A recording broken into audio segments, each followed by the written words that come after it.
Hello, this is Got Consent Podcast for July 16th, 2010. I am your host, Mark Reinhardt. I'm your host, Ross Gibbons. How you guys doing today?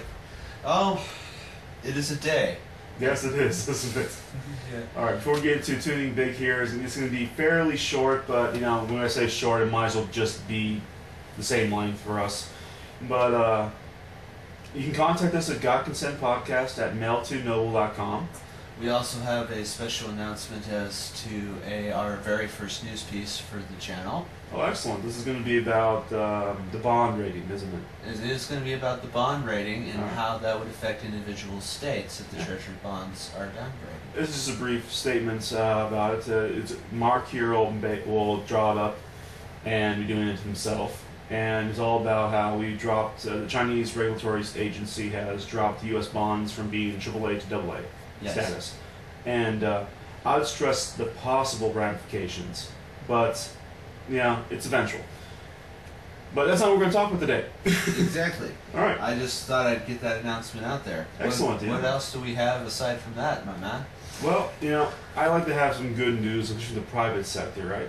So the very first thing here, it's not very much information, but 4 years ago, Bigelow Aerospace launched the first private space station, named Genesis, into orbit 130 miles higher than the International Space Station. Mm-hmm. It's still up there. Wow. Yeah. And it's amazing success. It leaks even less atmosphere, all atmosphere-containing spacecraft do, than predicted.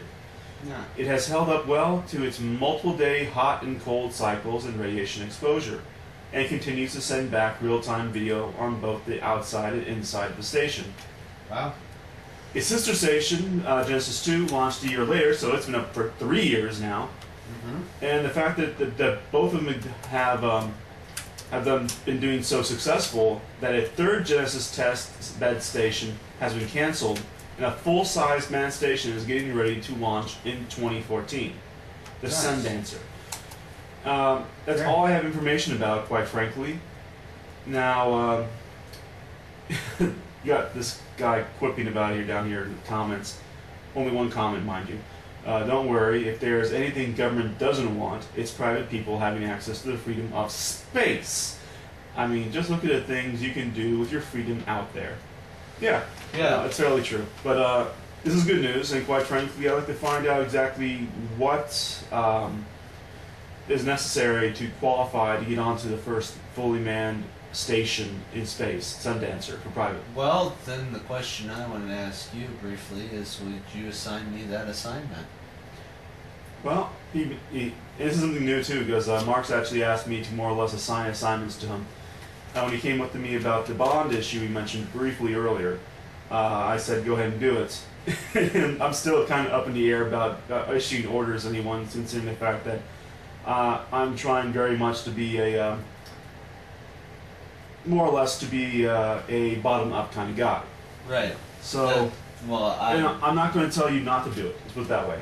Right. If you're interested, do it, man. Seriously. Yeah. And we'll find out which ones are more interested to the public. Yeah. Exactly. And that's all we can really do at this point. Figure out what's going on and put it out. I'll also actually start putting out videos myself for you pretty soon. Beyond that, I have one brief thing before we go back to something you might want to mention here. And to all the libertarians out there who vote for Bob Barr but hate Sheriff Joe Arpaio and his ally Andrew Thomas, who I believe is like one of the prosecutors in Maricopa County. Yep. Guess what? Bob Barr has been secured to fight the county supervisor's actions against the two men. So he's going to fight on the side of Sheriff Joe Arpaio and Andrew Thomas against corruption charge. Yeah. Against here. Let's see here. In press conference today, the day being the 11th of July 2010, Maricopa County Sheriff Joe Arpaio and former county attorney Andrew Thomas. Okay, he wasn't necessarily a prosecutor, but he's a county attorney. Yeah, he was a prosecutor, but he's former. Introduced a man they believe could help sort it all out. Bob Barr has agreed to be an expert witness in matters pertaining to the Board of Supervisors. He's going to be a witness against the Board of Supervisors for the side of the people who want to take away your liberty on the guise that it's securing your freedom from having to see brown people. I mean, illegal immigrants from south of the border. Anyways, yeah, it's just something I mentioned. It's actually kind of unfortunate. This is one of the reasons why I didn't vote for the Libertarian candidates last time around. Yeah. And you can actually see what mine is on my own personal YouTube channel, Cushion Loss, how I voted. And it's more or less what I did was just say, I think it was either no consent or none of the above. Right. For everything except for what I wanted it against, which means I voted myself in for Walt Manning's seat, and a friend of mine, Rex, into a place where he actually was on the ballot for. Well, breaking news, BBC World is reporting that oil stoppage is going well. I actually asked me about the BP oil spill myself. They put the cap on. Yeah. Yeah. So what's that breaking news say? Since Well, there's no need for me to actually mention the story now. okay, well then, if I can take the lead, I'm Go going ahead. up right now.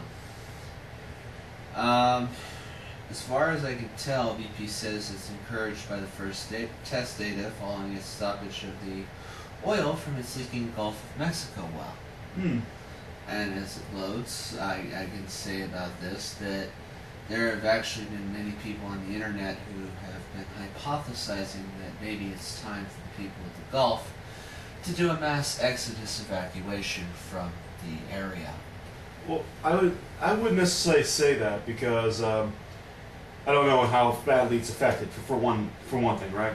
Right. I know that it would have been much better if they had actually allowed those ships out there to pump, even though it took 4% of the oil being pumped out of the water back into the water, right? Yeah. It's still been better than what it was, right? Correct. And quite frankly, I've heard from at least one person mentioning who has actually done work in this area is that as fast as we all led to believe how much put out, it's actually much slower than we really think it is. Mm-hmm. Yeah, we're being led to believe, and we don't have to worry about too much. And the more details I found on More or less, it's a time issue. Right. The fact it took them a month and a half to figure out how to do this thing correctly Mm-hmm. is not a good sign. Right. And And speaking so it caused of the most which, damage of it. Yeah. speaking of which, BBC News is reporting that, well, as it was down here in the article, President Obama gave a cautious welcome but added it is important we don't get ahead of ourselves. Pressure within the well is steadily rising, a good sign, said Kent Wells, BP's vice president. The oil has been stopped for the first time since the 20th of April as a part of a 48-hour test. Spilled oil has damaged hundreds of miles of Gulf coastline since April, with serious economic damage to the region. BP has already paid out more than $200 million in claims to 32,000 claimants.